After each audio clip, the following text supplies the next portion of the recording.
Good afternoon. Uh, we're going to be comparing solution focused brief therapy and narrative therapy. There is a general idea about all postmodern approaches that uh, they stand on the ground that reality is relative and the truth for each individual is influenced by everything around them, the family, their values, the society. Because of this view, the therapist's role in the counseling session is more like a curious child who has to discover different parts of the client's reality. This brings down the authority of the therapist in the view of the client and diminish that a little bit and puts more of the responsibility on the shoulders of the client. In some ways, it is good because the clients are experts of the life that they have lived and who they are. The SFBT clients are more aware of where they are and where they are going because there is a goal that is determined and the gap between where they are and where they are going give them more idea about the reality of their situation. Also, SFBT emphasizes on finding the solution and a brief treatment session, and it works well on culture that emphasizes on practicality. Again, this is 21st century and we are all in motion and there is no time to waste on anything. So we are not here to get a integrated view of the client. We are here to understand and offer a solution in a very measured time, 3 to 8 weeks, which can be a plus, and at the same time, it is a limitation of SFBT.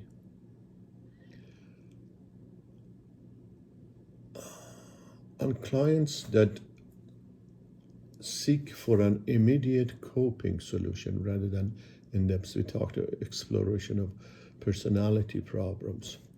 It's kind of a ready-to-go therapy based on the individual who's the client. Narrative therapy has been applied on different social groups for treating children and adolescents and abused women in conjunction with feminist approach. So that has a wider scope and wider application. The story that is told by client is often one that adheres to a specific individual responsibility for their problem and desire to be fixed. It could be to some extent not as easy for the client to understand and accept. Understanding the desired outcome from the client, the exception and miracle questions are great ways to understand the other side of the story, which client must not bring to the therapy session due to their current focus on the problem. It can also motivate clients by allowing them to examine their capabilities. Two of the best strategies that I have observed in all different kind of counseling are this exception and also the miracle and scaling, because it brings out a very clear, very practical, very measurable way of understanding where the client is and where it's planning to go. The brief and solution focused nature of SFBT might have its limitation on treating with persistent problems such as substance abuse, personality disorders, or persistent mood disorders. So these approaches, both of them, more on a brief solution focused therapy, focus on surface of the problems. Again, one thing about him that kind of doesn't make me very happy, it's makes it like again, I'm not trying to diminish it because it also brings a lot of good. Something that is on surface, putting a band-aid on a problem, or doesn't really get deep into the nitty-gritty of a clients and their psyche.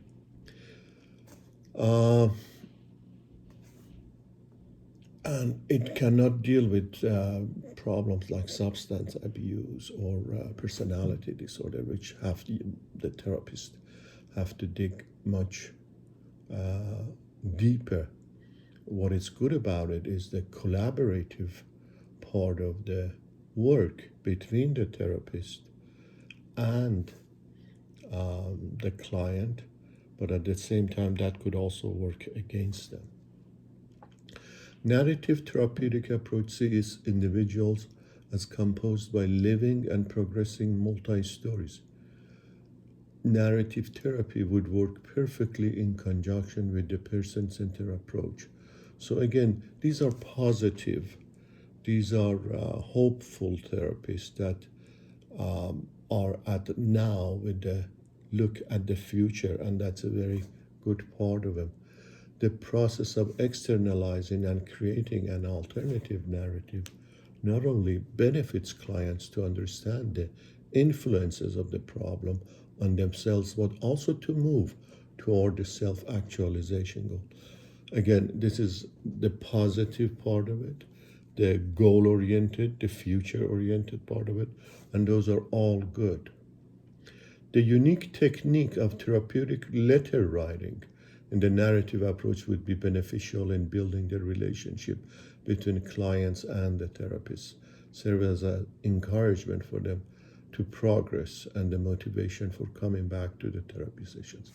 Again, what I like about narrative therapy is that starts these stories, and as human beings, we are social beings which are story based in some ways. We are storytellers and we love to listen to stories. So in a way, it gets the client involved in a new story that might be exciting for them, and again brings them back. The strength and limitation, solution-focused therapy. The therapy does not emphasize the problem at all. It stresses and highlights the solution. Again, there are problems with that also, but we're going to look at the positive side of it, is that it looks at the solution. It has a positive. It has a more future-based theme about it. Solution-focused therapy also considers the client the expert and not the therapist. The client is the expert because no one knows their own lives better than themselves. Again, this brings some of the client-centered, patient-centered, Carl Rogers therapy into that, focuses on the client.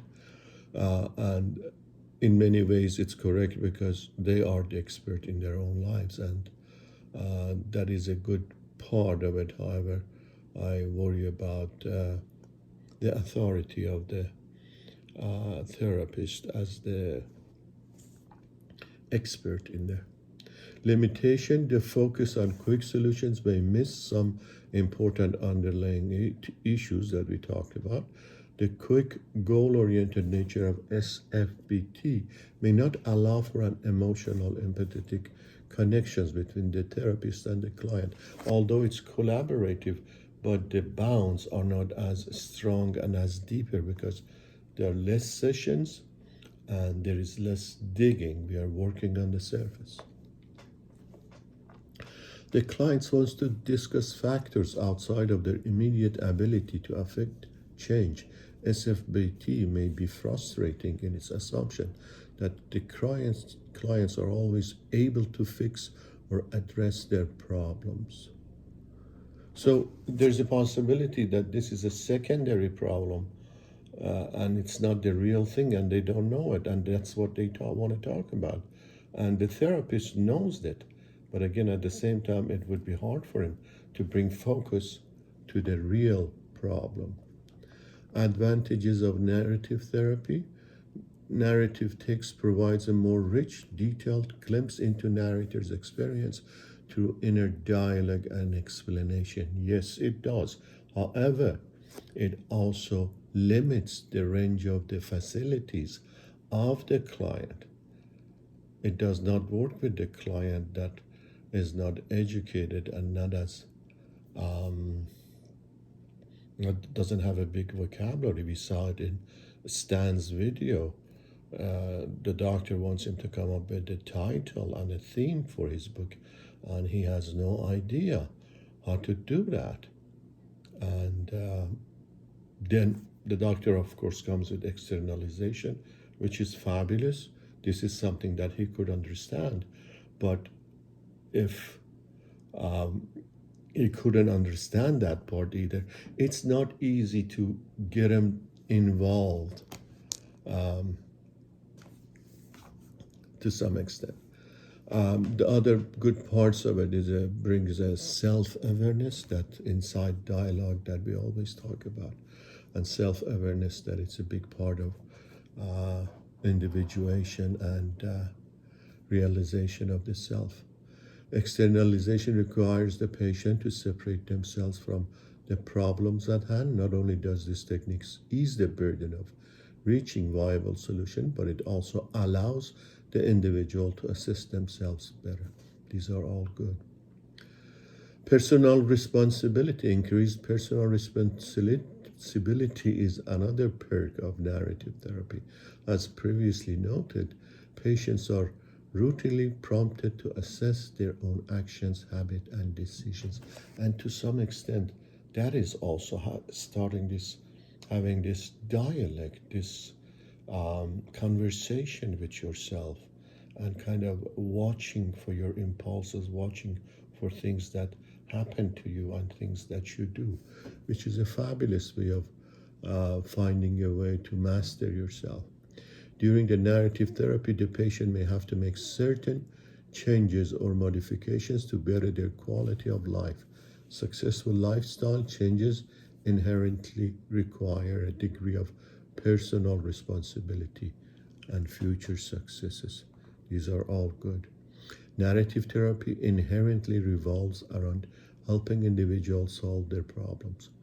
Problem-solving abilities are critical in all aspects of life. People who can enact solutions are considerably more likely to get further in life. They're less aware than their less aware counterparts. Again, this is a whole learning of how to be solution-oriented and how to be able to set up a goal and use the solution and coming up with solutions for your limitations and problem. The limitations of narrative therapy, again, we did talk about, they're too complicated. They become too complicated sometimes. The client needs to have a certain vocabulary and facility to be able to understand and collaborate.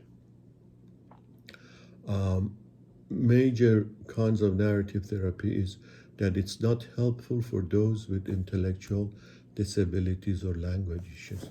Again, the whole idea of the counseling has been this reaching in a community outreach. For who? Toward people that are marginalized, toward people that have disabilities, and that's a big part of counseling. And narrative therapy does not work there. This type of therapy stresses the importance of people not labeling themselves, seeing themselves as broken or the problem, and or for them to feel powerless in their circumstances and behavior pattern. That's good. Is narrative therapy in tune with Christianity?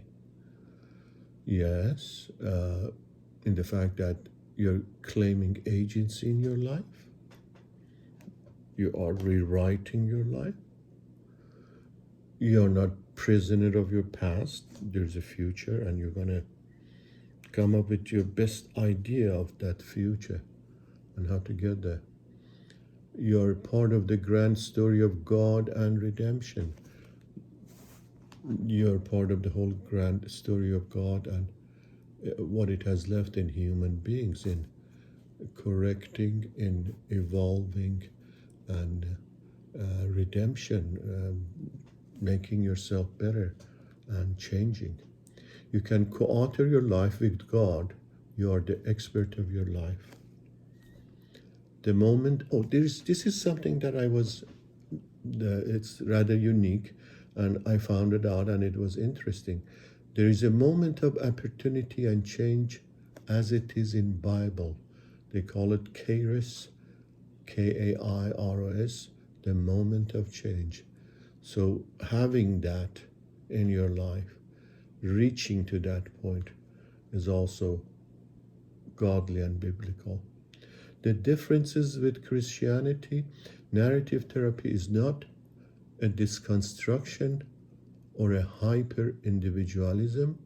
Rather, it's a relational recovery that is opposite to Christian faith.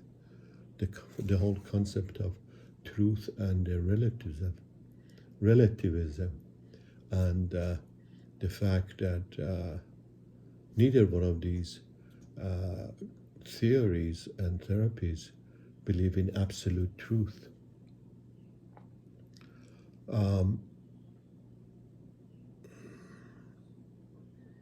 The core, this is about the similarities with Christianity in SFBT, the core cosmological dimension of solution-focused brief therapy, and Christianity emphasize a similar truth: the future is now. As humans live in their preferred realities, they experience the future problem-free solution for their lives from an SFBT perspective. The part that it differs from Christian counseling is the solution-focused approach does not require the counselor to be a highly trained psychological expert. On the other hand, Christian counsels requires biblically based sensitivity and common sense, and becoming expert in that.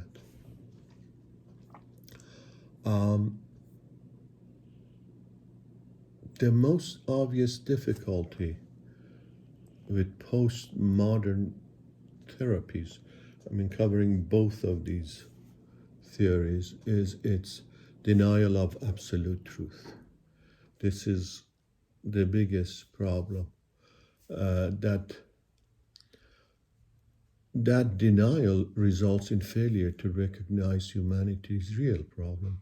We do not find ourselves in counseling offices solely because we have chosen to narrate unhelpful stories for ourselves. We are there because we live in a fallen world tainted by sin.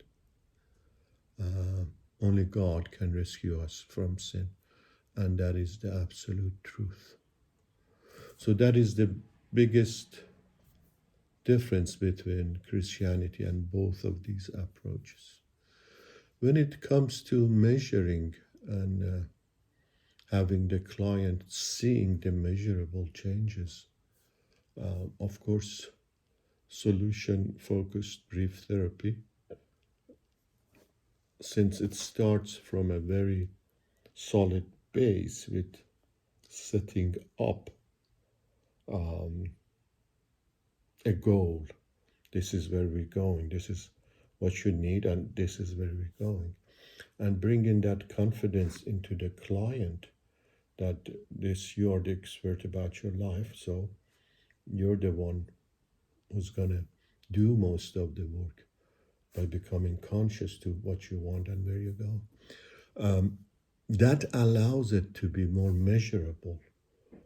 That allows it, because there's a goal that you're reaching, and you also have a time limit in order which allows you more judicious use of time, but at the same time, something it might not be the best idea anyway. But between the two, the narrative therapy is more integrated. It's, as I said, it goes a little bit deeper, and it's more work of a more of an inside work than the solution-based brief therapy is. So that is not as easily measurable as narrative therapy is. Thank you.